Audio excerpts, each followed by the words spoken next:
Thanks to all the audience who follows our broadcast. Well, we have the honor today of having Dr. Jacques Morcos. Dr. Morcos is co-chairman of the Department of Neurological Surgery, professor of clinical neurosurgery and otolaryngology at Jackson Memorial Hospital, director of a school-based and endoscopic surgery and cerebrovascular surgery programs. Now, at the 2021 IWBNC, Dr. Morcos is going to share his lecture titled Bypass Surgery for Moyamoya and Cerebral Ischemia, Flow Dynamics, Technical Variations, and Outcomes in a Large Series. Please typewrite your questions in the Q&A panel. We will read them at the end of Dr. Morcos' intervention. Dr. Morcos, welcome again, and thank you. It's all yours. Thank you very much. Can you hear me well? Yes, sir, we can hear you perfectly. Thank you. So again, my pleasure to be part of this great series. I enjoyed doing it last year, and thank you for inviting me. So I'd like to talk to you about recent data from my experience with bypass surgery for Moyamoya and Steno occlusive disease. It consists of my personal series of 162 cases. My disclosures are irrelevant to this. This material is a manuscript being submitted, and that's what I'd like to summarize what our findings are. I wanted to look at how we're doing, at least in my experience with Moyamoya disease, Moyamoya syndrome, and atherosclerotic steno-occlusive disease. I wanted to validate the use of the direct ECIC bypass and evaluate predictive power of intraoperative flow measurements, as well as look at long-term bypass patency, clinical and angiographic outcomes. I looked at my last 21 years of practice. We, of course, excluded all cases of aneurysms and tumors. This is just ischemia. I utilized 3 different bypasses, direct bypasses, 3 different anastomoses. I am calling them 1D, 1R, which means 1 donor, 1 recipient from the STA. Sometimes 1 donor, 2 recipients. So from the same branch of the STA, we can get 2 anastomoses, 1 side to side and 1 end to side. Or the so-called double barrel anastomosis, which is 2 donors, 2 recipients. Those are the 3 types I used. I like to keep it simple. Usually it's an incision like this with a craniotomy 6 centimeters above the external auditory canal, so you can access the distal sylvian fissure. Let's start with a typical example. This is a 32-year-old female. She actually is a nurse in the neurology unit, and she was having right-sided weakness and dysphasia, and her MRI showed right anterior frontal infarct. She had treated hyperthyroidism. Here is an angiogram showing typical Moyamoya disease in the distal ICA. You can see her attempt at collateral formation from the left MCA and from the left posterolateral choroidal to the left MCA and to the anterior choroidal, and the PCA to the ACA and MCA. Here is the external carotid injection. And we like to do here at the University of Miami with our colleagues in stroke neurology, we like to do vasomotor reactivity analysis by transcranial Doppler. There's a very simple formula, but it involves transcranial Dopplers and the hypocapnia and hypercapnia, and the normal number should be 70%. Her numbers were 27%, very low on the right side, and 32% on the left hemisphere. We did a SPECT with Diamox, but this is an older case, but nowadays we do CT perfusion or MR perfusion. She had very diminished perfusion with the SPECT with Diamox. That's my usual setup for bypass. I insonate both branches in case I need to use both. Here is a dissection, the craniotomy. Here is using the Charbel flow probe. I think Dr. Charbel may have spoken earlier today. This is a Charbel flow probe, which is very useful, of course, in measuring quantitatively the flow. I measured it to be 3.1 cc per minute, this recipient cortical artery. I then measured the STA cut flow. When you cut the STA, how much flow? It's 60 cc per minute in this case. Then I proceeded with an anastomosis. I like to do it in a running technique usually, unless the artery is very, very small, meaning 0.6 millimeter or less. The completed bypass, and I measured the flow again. Remember, the cut flow was 60, and after I finished, it was 64. So this is an excellent so-called cut flow index of more than 100% when you divide the bypass flow at the end by the cut flow. And you can measure how this flow is diverted, how much goes proximally, how much distally. This is a post-op CTA, shows a patent bypass. A few weeks later, here's a patient doing very well. A few weeks later, I proceeded to do the bypass on the other side. And that's the angiogram after both bypasses. So that's a typical case of Moyamoya. How about atherosclerotic Steno occlusive disease? As you know, the COS study 9 years ago said that there is no role for bypass surgery for carotid occlusion. We, of course, many of us disagree with that statement. We cannot agree that it's a true blanket statement, that there are many patients properly selected who would benefit from the study. This is a typical patient. He was 76 years old at the time. You can see the watershed infarct in the right hemisphere, and this man was having daily multiple TIAs every day for several weeks by the time he came to me. This is his cervical carotid occlusion on an angiogram, no good collaterals from the ACOM, and very little from the PCOM. So this case, this patient really deserves a bypass because he is already has a stroke and he could have a very large stroke. We did the SPECT scan with Diamox, and you can see in the white circle the misery perfusion and the paradoxical steal to the other hemisphere. And the VMR in him was very bad, 19%. That's very low. The other hemisphere was 55%. I did the bypass, single barrel, 1D, 1R, and you can see the size of the STA. Here is his post-op CTA. And this man has had no TIAs for 10 years. Then he died at age 86 from a heart attack, MI. So it clearly works, the bypass, when you in ischemic disease, when you select the patients appropriately.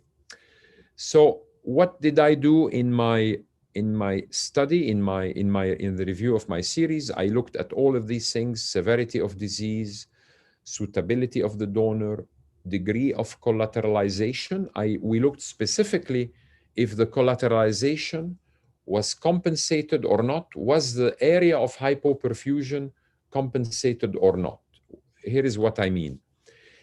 These are the 3 types of collaterals you can have when you have ischemic disease or Moyamoya. You can have transdural collaterals, like the top left. You can have retrograde via the PCOM and leptomeningeal collaterals, or you can have cross flow across the ACOM. So when we look at a case, we analyzed every case that we could have angiograms on reviewed. We overlapped all the angiograms that we had, all the injections on that given patient, and we decided if there was an area of hypoperfusion that did not have compensation, such as this pink area. This is the posterior circulation, anterior circulation overlap. We looked at that. We looked at, of course, bypass patency. We look at Matsushima grading A, B, or C in the post-op angiographic analysis. This is a typical mature bypass a long time after the surgery. You can see how large the STA gets. You can see a typical bypass 11 years after surgery. First, the pre-op at the top. You can see 3-month post-op in the middle, and then 11 years post-op CTA at the bottom. This is an example of a bypass that occluded 2 days after surgery. You can see the occlusion on the left angiogram. So I took him straight back to the operating room and revised the bypass. There was a problem with the recipient artery, so I chose a different recipient, and you can see now the bypass is working in the bottom right image. There are cases that have delayed asymptomatic bypass occlusion when you follow them for a long time. Usually it's because they develop indirect collaterals. This is what such a case would look like. You can see the anterior STA branch that was not used in the bypass. You can see the anastomosis site that is not patent because, or even though it was patent early post-op, and you can see the indirect but robust capillary blush from transdural collaterals that have taken over, and which I believe is the cause of the direct bypass closing slowly. And that has been demonstrated in other series. As I told you, we've looked at TCD VMRs, and these are the ranges at the bottom that you can see: normal, mild impairment, moderate impairment, or severe impairment. You can also do something called breath holding index with TCD. It's a different way of analyzing the same thing. We've looked at the post-op visits. We've looked CTA, MRA, or DSA. And here are the results of 124 patients.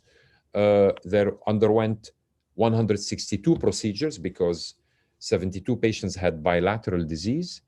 My mean range of clinical follow-up is it's almost 3 years. My longest follow-up is 21 years.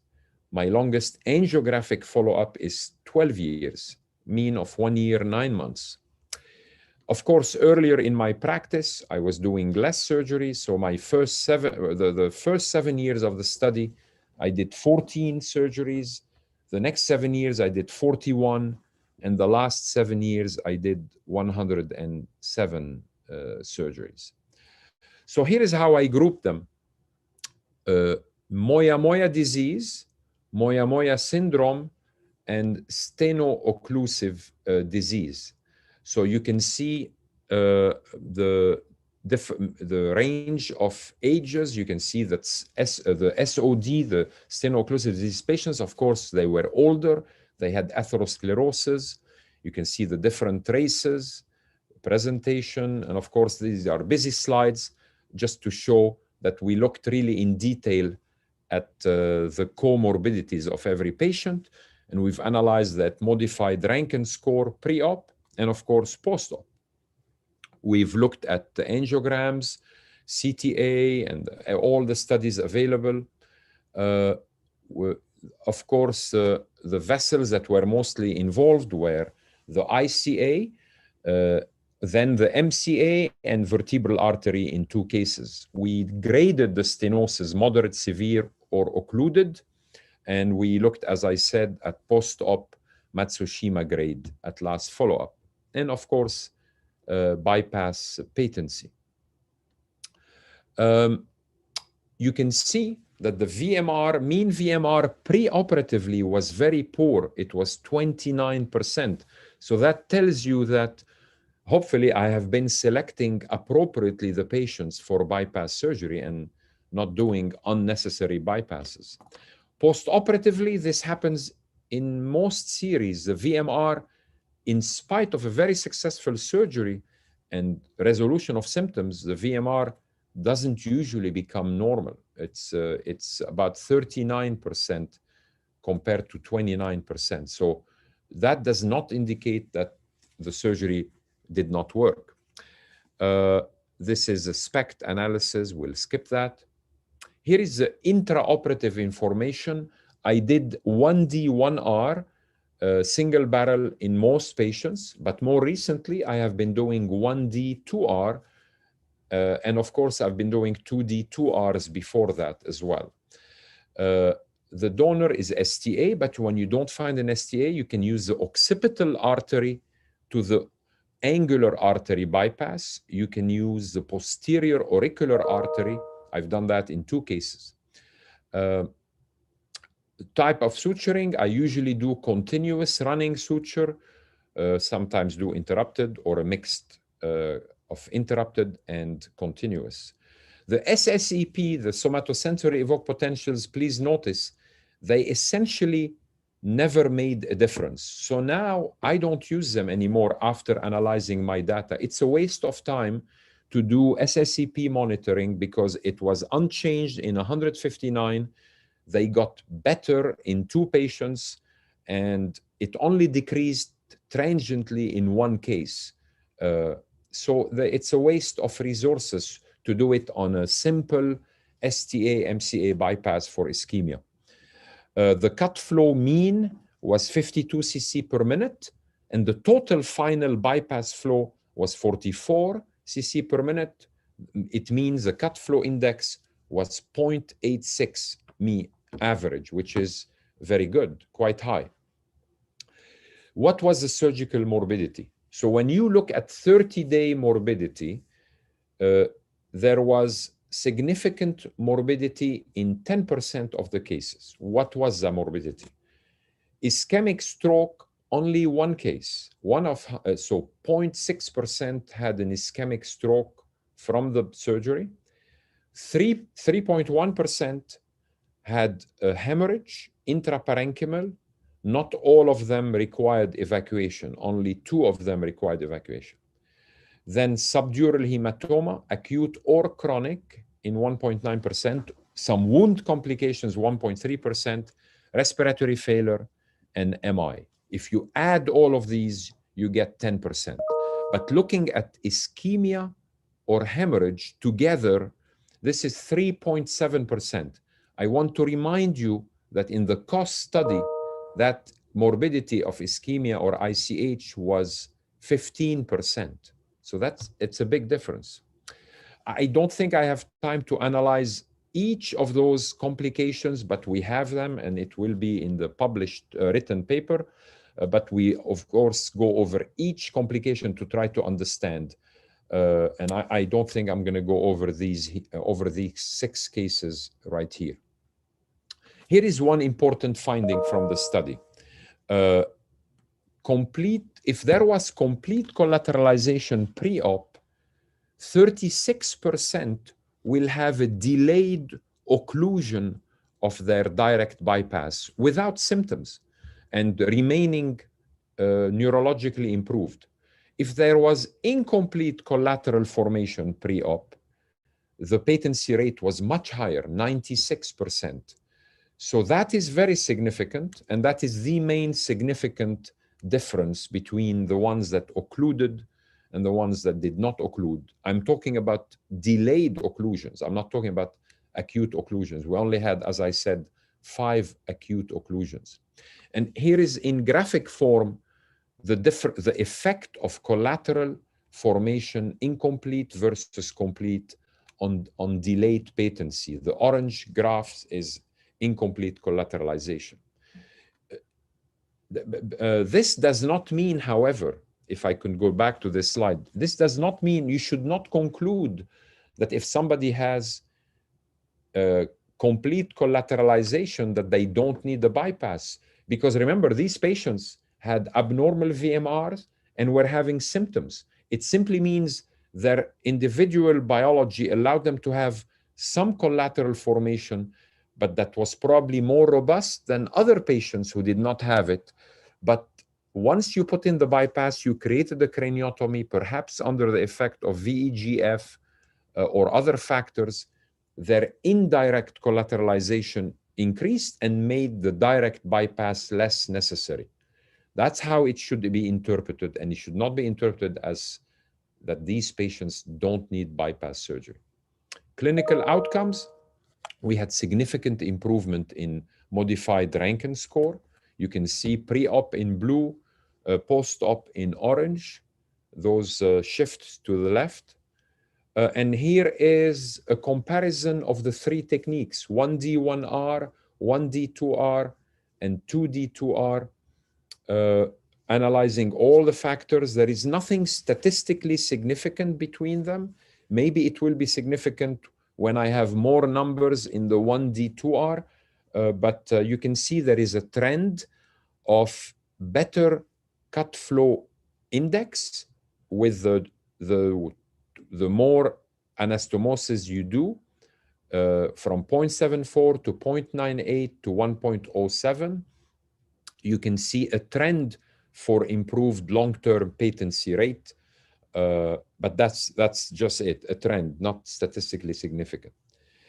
Now we looked at the delayed occlusions, and the only two factors, one of them that I don't think makes any sense and perhaps is pure chance, is Hispanic race, seem to have higher incidence of long-term silent asymptomatic bypass occlusion. The other factor be it collateral formation that I discussed. Of note, CFI, cut flow index, did not make any difference on long-term patency, and I will show you the numbers a little bit later.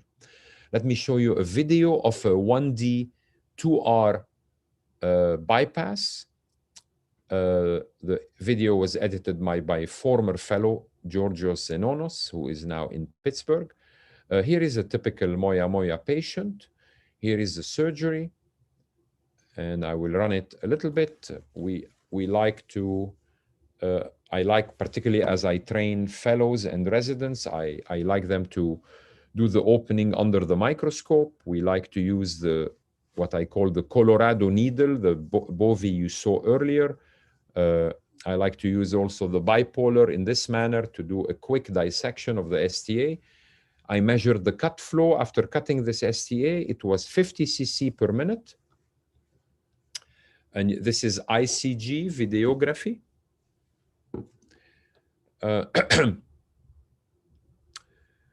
And then we're going to do the craniotomy. I'm going to fast forward through that. You cut the temporalis muscle, you turn the bone flap, and then you dissect. In this case, it's a 1D 2R. This is a suction device. I need two recipients, one on the temporal M4 and one on the frontal M4.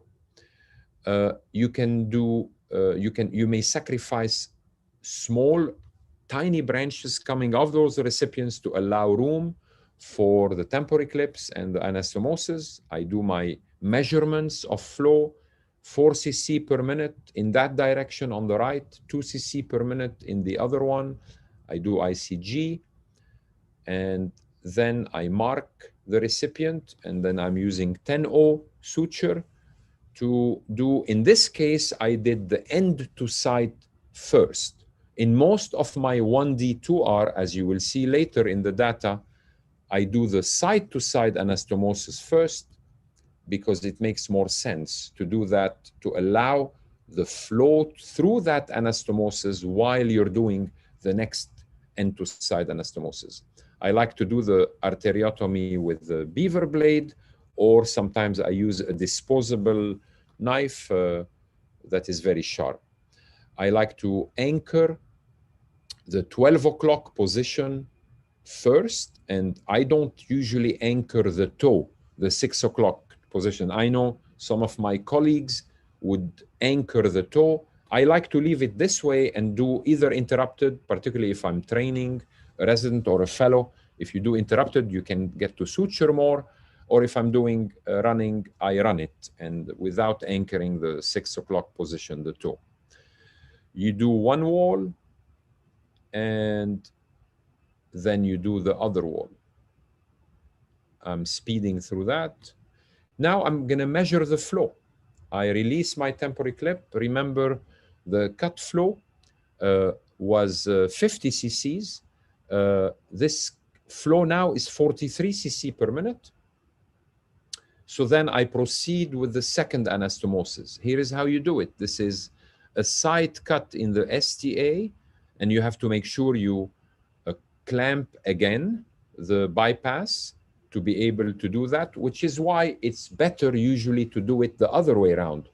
Do the end to side first. So now we're going to put heparinized saline, and of course here it's a side to side, so you have to do the back wall first, unless you can flip the STA, and then it doesn't matter if you can flip it. But if you cannot flip it, if you are fixated like this, you have to run the back wall first, meaning you place a suture like this at the 12 o'clock position. I like to use a curved needle holder.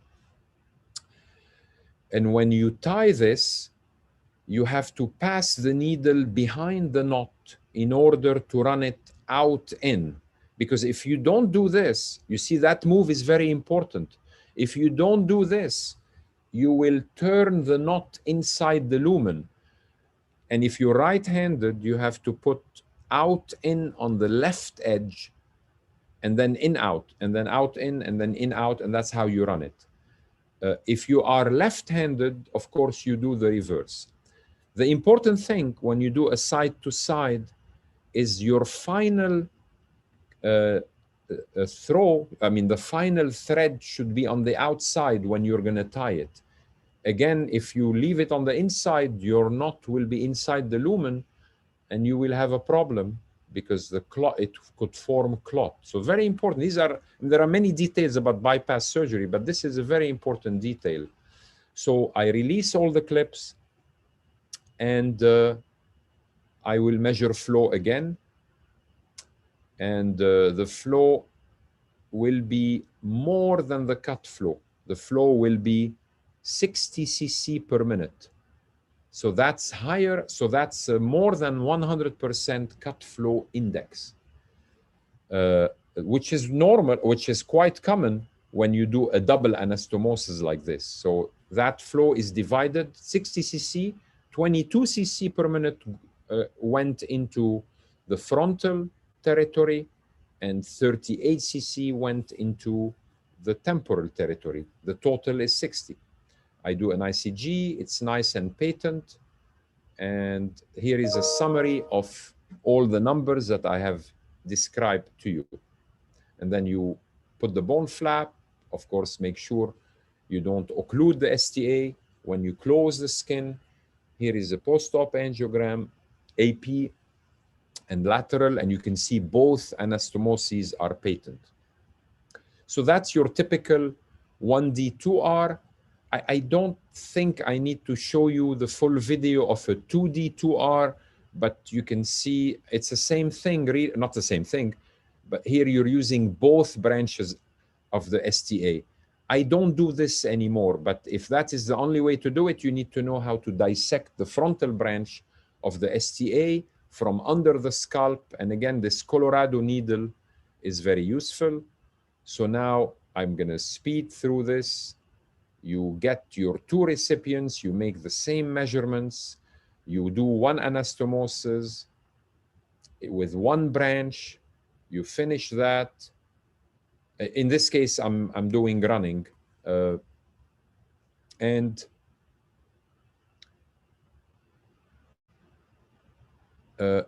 we do the other wall. When that anastomosis is finished, then the second anastomosis with the second branch. Exactly the same thing. Nothing new to learn from that. Same thing, running. So now this is a double barrel. You can see at the end, double barrel. And we are going to measure flow, same thing, and get the numbers and get an ICG.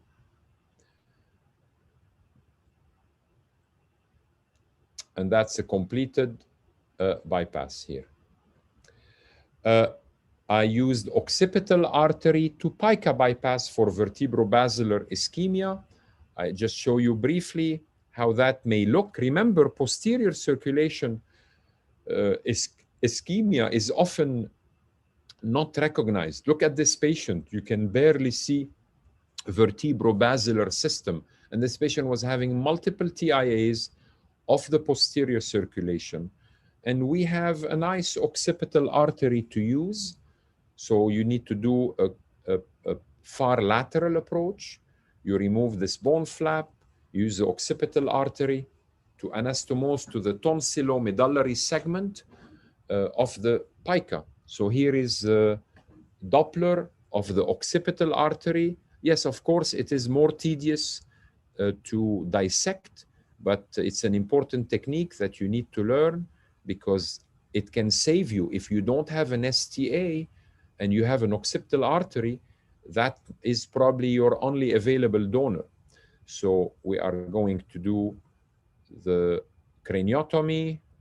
I'm not going to waste your time with the craniotomy. Here is the dura open and opening the cerebellomedullary fissure, arachnoid dissection, and you're looking for the pica at the tonsillomedullary segment. Here are the lower cranial nerves. I will put a retractor to hold the tonsil, and here is a retractor, and now is the pica, which I am mobilizing to find a nice segment right here. Notice I'm looking for perforators, and I'm gonna pull the pica closer to me until I see the last major perforator right here. I don't know if you can see, I don't know if my indicator shows on the screen or not, but make absolutely certain you don't avulse the perforators of the pica. Here it is. You see, it's a significant perforator. So I cannot pull it any closer to me. And then you will do the end-to-side anastomosis. You measure the flow. You measure how long of the occipital artery you need. You cut it. And end to side, I am not going to waste your time with the anastomosis, but same thing, like for an STA MCA, same thing. It's of course a little deeper, but you can see there is plenty of room because of the far lateral approach. You need a curved needle holder when you do an anastomosis at the depth to be able to have 1 extra degree of freedom. At the end, here is a completed bypass. I measure the flow. I make sure it's good. And make sure when you close, you don't strangulate the occipital artery with the muscle or the skin. Here is a dura closed, of course, non-watertight to allow the occipital artery to go in and make sure the muscle doesn't stenose it. Here is a post-op angiogram. You can see the bypass is patent. I will skip this one. I had to use a saphenous vein bonnet bypass, meaning from one side of the head to the other, because the STA was was very poor on the ipsilateral side because the common carotid was occluded. It's a rare technique to use, and I've done it twice. So this is to say that really direct bypass is very effective in select Moyamoya disease, Moyamoya syndrome, Steno occlusive disease. It seems that the incomplete collateralization on pre-op angiogram is an important indicator of delayed occlusion of the bypass. My patency rate is 91% long-term. It's 100% immediate bypass patency, but long-term was 91%. And as I said, all of the patients who occluded, except for one patient, in a delayed manner, occlude asymptomatically and remain asymptomatic. The cut flow index in my series seems quite high, but does not seem to correlate with long-term patency, which is in contradistinction to what Dr. Sharbel and Sepi Amin Hanjani, my two good friends from University of Illinois in Chicago, this is contrary to what they found in their series. So I don't know why that is the case, why there is a discrepancy, but here is what I thought I would do. I would compare both series. So the UIC series, of course, Sharbel and Amin Hanjani are the surgeons. My series, I'm the surgeon in my series. They had 146 cases in their 2019 publication.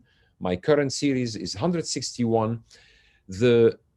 I did more 1D2R and 2D2R percentage-wise than they did. So that may have something to explain it. But I think the main difference is that the UIC series utilizes concomitant EDAS as well as direct bypass. When they do their bypasses in more than 1/3 of the cases, they also put in the dura and perhaps the muscle.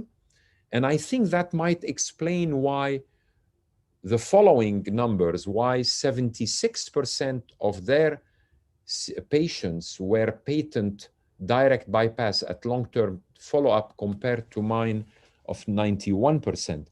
Perhaps because of the indirect bypass that they add, it makes the direct bypass less needed long-term. And you can see that in their series, a CFI of less than 50% predicted an occlusion rate of 54%, which is quite high. In my series, it was 11%, the CFI. So again, I don't have an easy explanation why we're getting different results, except for the fact that they use the concomitant EDAS as opposed to my series where I don't use it. And that's why I think the patency rate is in my series remains 91%, in their series is 76%. So that's a slide to try to describe the discrepancy. So over in my series, coming back, please notice these very important numbers. I only had one death in it, actually, in that bonnet bypass due to anesthetic complications. 30-day morbidity mortality of stroke and ICH was 3.7%. I remind you that is a lot better than the cost data of 15% perioperative morbidity mortality. And when I followed my patients long-term, overall, including the 3.7% perioperative morbidity, it's a total of 6.2% of stroke or ICH long-term. So that is, again, much, much better than not doing the bypass, because the stroke rate in the population that I'm operating on, if no surgery is done, can be as high as 82% over 5 years.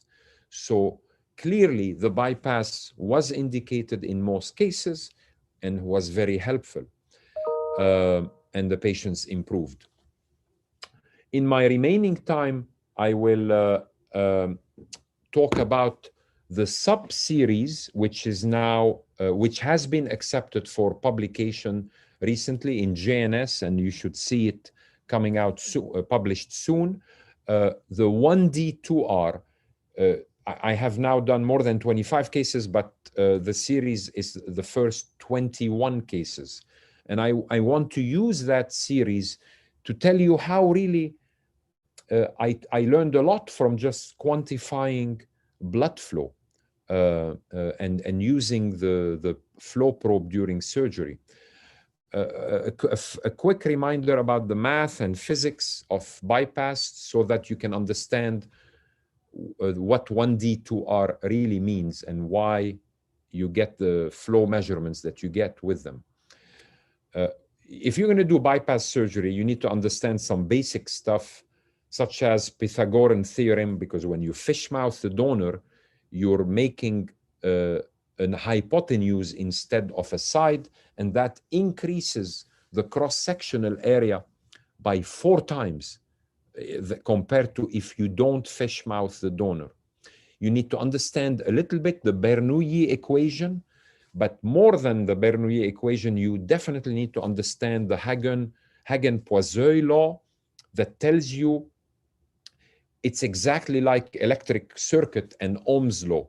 It tells you that resistance influences proportionately blood flow, that voltage or delta P is proportionate to flow and inversely proportionate to resistance.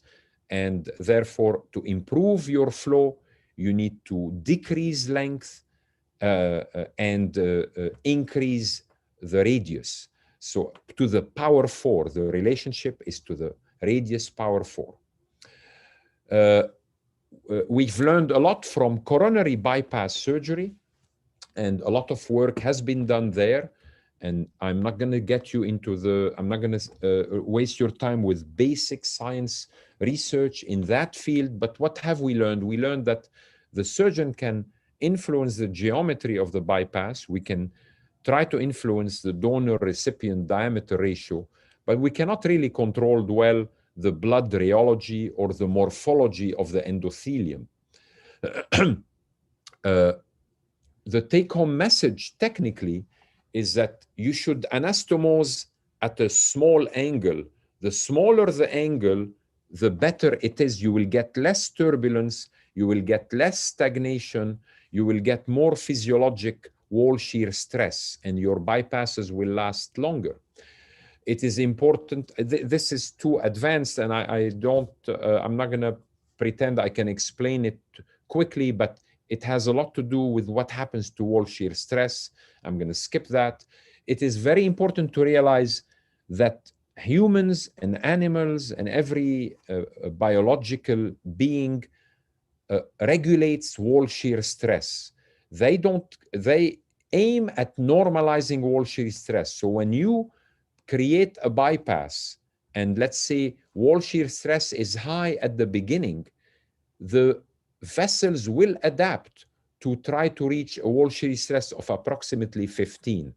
Similarly, if you have low wall shear stress after your bypass, it will increase over time. You see in these two graphs, they tend to merge and converge because it seems that the constant that the body likes is a certain wall shear stress.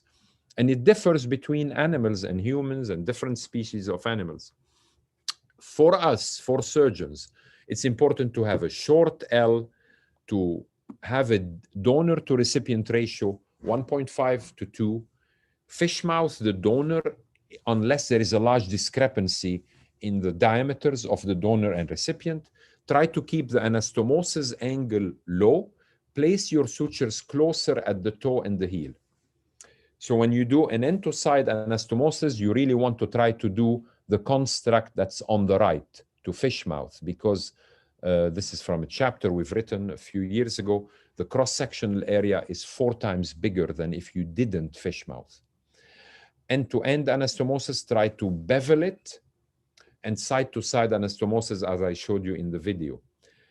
And this is where I do my arteriotomy for side-to-side. So here is the data. Again, I thank Nick Khan, my excellent fellow, and many of the residents in the program that have helped put the data together. So the 1D2R data, here it is. I'm going to skip a few things because I've already explained it. But this is how it's going to look at the end. 1 donor, 2 anastomoses, 2 recipients, and you're irrigating 2 territories. This is, I showed you a video of 1D2R, so I think I can skip this other video. It was going to show the same thing. I remind you the mathematics behind why we're doing a double anastomosis, because the equivalent resistance of the entire circuit, it's a circuit in parallel, it's not a circuit in series. The total resistance is lessened. So it's, I don't know if you remember from high school, the total equivalent resistance in an electric circuit, 1 over R is 1 over R1 plus 1 over R2. So as you add resistances, you decrease the total equivalent resistance. I'm going to skip those collateral formation. And here are the steps when you do a 1D, 2R. You isolate both recipients, you measure the cut flow. You can see in the colored red vessels there, the cut flow being measured. Step number 2, you do the side-to-side anastomosis and you measure the interim flow. This is not final flow because this is flow after the first anastomosis. That's QI. I label it QI. Then you do your your second anastomosis. Now you measure the total flow and you measure the final flow in each vessel, in each of the two recipients. Remember, the final flow in the side-to-side will often be different than the interim flow in the side-to-side because you created a new sink. And that's the data that I'm going to show you and what I learned about it. So here are the results. The demographics are probably not very important. It's, remember, a sub-series of the 162 cases. So bypass patency rate was 100% immediately and 90% on delayed follow-up. Notice the cut flow index. When I measured cut flow index after the first anastomosis, it was 0.64. When I measured it after the complete bypass, double anastomosis, it was 0.94. It went up because it makes sense that the resistance dropped. What really my data shows is that the overall donor to recipient flow increased by 50% by adding a second anastomosis. And patients improved. The modified Rankin score improved. Here is a graphic formation, a graphic depiction of the cut flow. A cut flow was 57 on average. The interim flow was 35, and then the final flow was 51. You can see it drops down and then goes up. It shows you the value and benefit of adding a second anastomosis. Here, since when I first started doing this, sometimes I would do the side-to-side first, sometimes I would do the end-to-side first. I had the opportunity to see if there was a difference, and there was no difference, whether you do the end-to-side or side-to-side first. But of course, it makes more sense to do the side-to-side so that, as I said earlier, the flow through that anastomosis can carry on while you are doing the second anastomosis. Clinical outcomes, patients got better. You can see the improved MRS over time. This is the mathematics of it, which if you read the paper, it is in the supplementary material. If you're interested in measuring, you can actually measure vascular resistance in each segment of the circuit by using Ohm's law and Poiseuille's law. I will, if you read the paper, you look at you can see the details there. These are the formulae, and these are the formulae for it. So having done that, I realized that I need to introduce two new concepts when you do a 1D, 2R. By getting the ratio of CFI final by CFI initial, that is what I'm calling SARA. SARA stands for Second Anastomosis Relative Augmentation of Flow. So the CFI final was higher in general than the initial, and by how much higher, I would assign to each patient a SARA number. Then there is another number that is useful, what I'm introducing, the SASI, Second Anastomosis Sink Index. You get that by the ratio of final flow in the second anastomosis divided by the total final flow. So what does that tell you? That tells you how much sink effect the second anastomosis created. So that's a SARA and that is SASI. Easy to remember. It's almost like a name. So this is your typical case of 1D, 2R. And this is the only case that occluded late, and he occluded bilaterally. I did 2 bypasses, and he was patent on the right side, he was patent on the left side, and at 1 year follow-up, both bypasses closed off, but because he developed vigorous indirect collateral. And he remained completely asymptomatic in spite of losing both sides bypasses. It shows you that it's really not a technical problem, it's a biological, it's not a problem really, it's a biological hemodynamic effect. So here is my summary of what I like about the 1D2R. You can avoid dissecting the frontal branch and create skin necrosis and adding time to the surgery. The problem is, if you're not very experienced, you injure the STA, then you lose the entire double anastomosis. So I don't recommend it as 1D2R for the beginner. I think you need to have done a few bypasses first. And there is no, it's not suitable if the STA is really very small. You don't want to rely on a very small STA with low flow to do a double anastomosis. And certainly there is no need to do a 1D2R if the STA bifurcation is high at the level of the craniotomy. You might as well use both STA branches since they are in the field of your surgery and does not require extra dissection. I'm going to skip that. I've already said it, the importance of having a short anastomosis and as big a radius as possible. And in my 21 patients, the mean SERA was 1.79, that's quite high, and mean SASI was 0.4, indicating 40% increasing flow by the second anastomosis. And my conclusion is 1D2R is very useful because of all the things I mentioned. And my overall conclusion of my whole talk is please don't give up direct bypass surgery, but select your patients very well. If in experienced hands, it has very high immediate patency rate, and you can achieve, and by measuring flow intraoperatively, you can learn a lot. I do it for almost every cerebrovascular case, aneurysms, high flow bypasses for tumors and so forth. You learn a lot in addition to the ICG. I cannot fully explain the CFI discrepancy between my series and that of Sherbel and Amin Hanjani, but I believe it's due to their use of concomitant indirect bypass.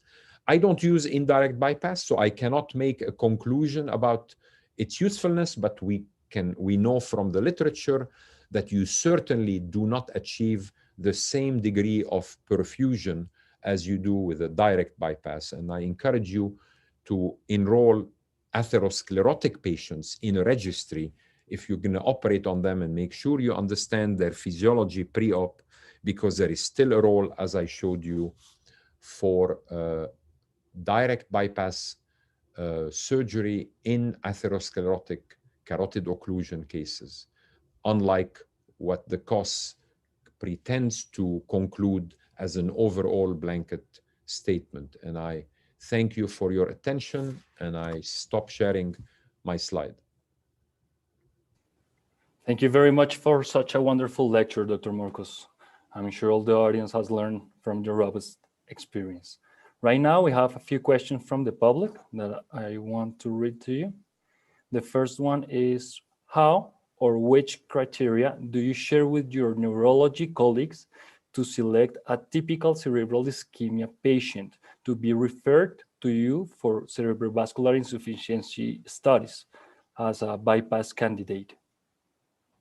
Well, I work very closely. We have a large group of stroke neurologists here. And luckily, we have the same philosophy. They too agree that the COS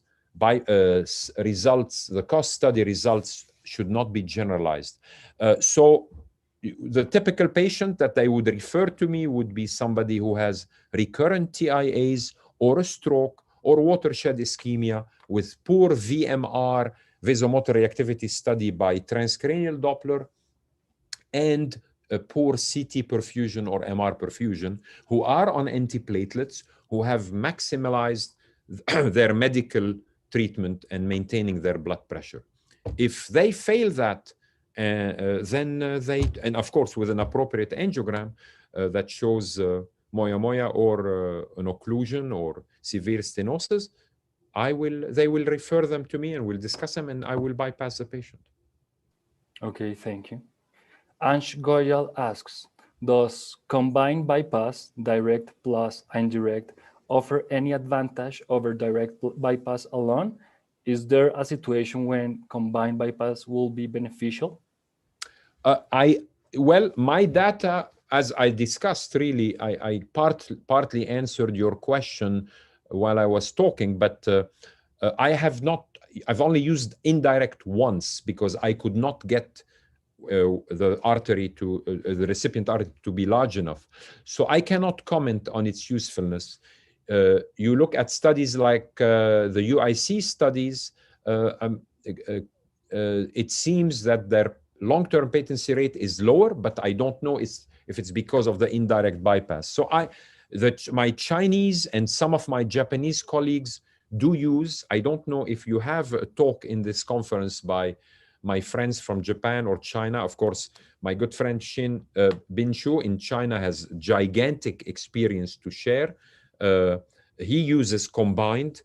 It's more surgery, it's a bigger flap. My data suggests that you don't need it. I mean, my results are really very good with relatively simple direct bypass. Okay, thank you. Dr. Torres from Bogota asks, in which cases do you use the so-called high-flow donors, like radial artery or saphenous vein? And which of the two, radial artery or saphenous vein, do you prefer?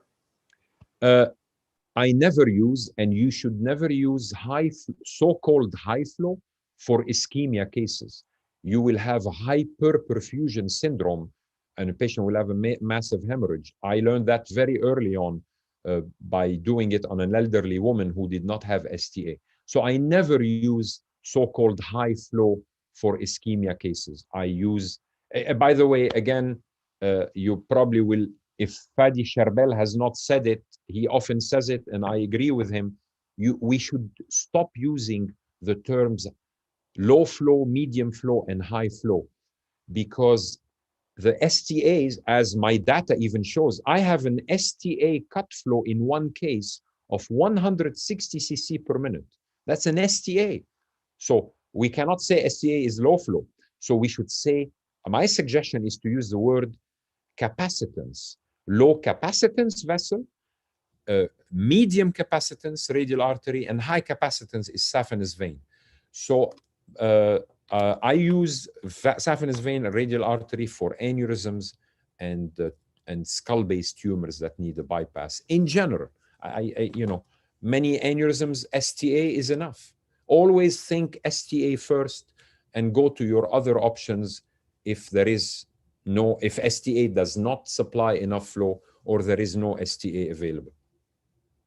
Okay, thank you, Professor. If you don't have a SPECT perfusion available to do Diamox perfusion studies, which study technique do you feel is the most sensitive to detect cerebrovascular insufficiency?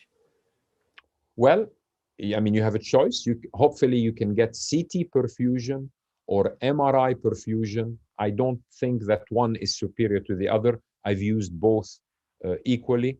But we are very biased towards using vasomotor reactivity. Of course, PET, oxygen 15 PET is extremely expensive and not available. I don't have any experience with it myself, but that's what was used, of course, in the COS study, but that's not practical. So I would suggest CT perfusion, MR perfusion, and simply get a technician if you work with stroke neurologist or even in your department, a technician who can do transcranial Doppler and simply modifying the CO2 in the patient. It's a very simple formula to calculate VMR as a percentage. Okay, Professor, thank you. Do you use anticoagulation intraoperative or postoperative? If so, for how long? No, if you mean heparin, I don't use heparin for simple STA MCA bypasses. I use heparin intra-op for saphenous veins, radial artery, skull-based tumor bypasses, complex aneurysm. I've had no need to use heparin, but I absolutely insist on, of course, using aspirin pre-op, intra-op, post-op. I never skip it. Essentially the only two surgeries all of us should do while the patient is taking aspirin without stopping it is, of course, carotid and arterectomy and STA-MCA bypass. Okay. Humberto Madriñan from Bogota asks, is there any role for vascular endothelial growth factors or cytokines in modulation of vascular growth or collateral formation to compensate ischemia? I'm sure there is a role. I don't know that I can easily explain it, but there has to be a role. It's been well documented in various neovascularization models. Okay. How long should you take during the arterial bypass? How long should you? Well, hopefully you get faster over time. If you go back to it's an interesting question. If you go back, go pull the paper on the COS study results and look at that table of average length of occlusion time. Remarkably, I think it was very high, very long. It was 45 minutes. Now, and by the way, in the subgroup, go back and look at the COS paper. In the subgroup of the COS patients who ended up with complications, it was 55-minute occlusion time. Now, I am not saying that long occlusion time was the cause of the strokes, because actually statistically it was not significant, but there is a trend. I am surprised. You look at the list of, we were not in the COS study, our center. There were, of course, excellent surgeons, highly qualified experts. So I think it's too long. My fellows take 30 minutes to do, a non-complicated bypass. Real experts will probably take 20 minutes. Yes, if you're Bin Shu Bin in China, he tells me his record is 5 minutes. I've never been able to do 5 minutes myself. I've done 15 minutes. But I fish mouth, I make the arteriotomy longer. The time doesn't really, it does matter if you're going to stay an hour and longer, but the SSEPs have not changed, as I showed you in my data. So 20, 30 minutes is good. Thank you, doctor. Last question.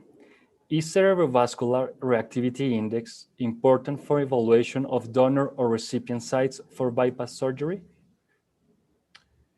Cerebrovascular reactivity is important to select the patient, not doesn't help you choose the donor or recipient. No, it's to select the patient to indicate surgery versus no surgery.